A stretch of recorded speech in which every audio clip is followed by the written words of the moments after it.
Monsieur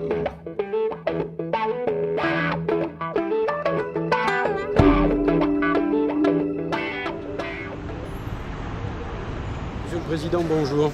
Bonjour. Je vous rencontre aujourd'hui à Toulon. Vous organisez un congrès national. Qu'attendez-vous de la venue du ministre? On attend de la venue du ministre de parler de la réforme actuellement en cours, la loi NOTRe, échanger avec lui, même si nous avons l'occasion de nous retrouver régulièrement. Mais dans le cadre de ce congrès, c'est devant l'ensemble des présidents, puisque 89 présidents sur 96 sont représentés. Donc c'est d'évoquer les réformes institutionnelles en cours. Le début des négociations vous laisse espérer? De toute façon, il y avait des choses à faire. Il fallait rationaliser l'intercommunalité.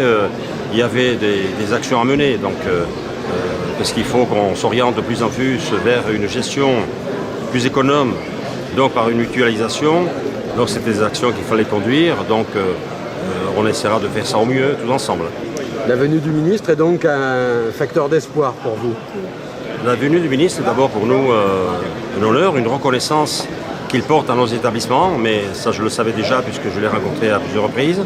Donc c'est pour nous très important que l'État soit représenté à ce congrès. Merci beaucoup. Monsieur le ministre, bonjour. On vous accueille aujourd'hui à Toulon, oui. À l'occasion d'un congrès. Quel est le sens de votre venue?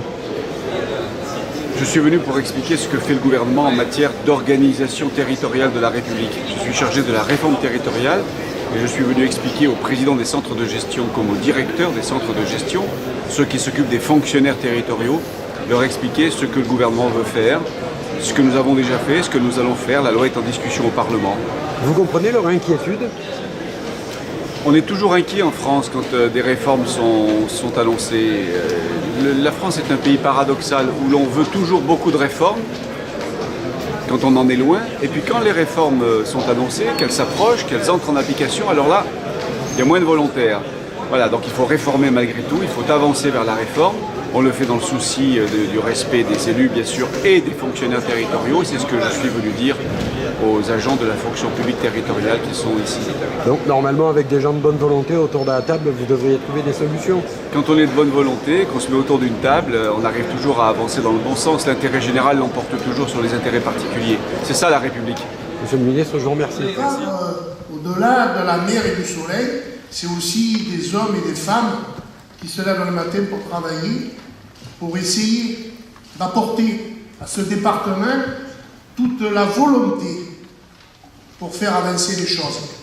Alors, avancer les choses, c'est facile à dire, c'est plus facile à faire, mais je sais que grâce à votre congrès et aux excellents souvenirs que vous garderez du Var, vous vous rappellerez qu'un jour, un jeune président vous a dit « merci d'être là ».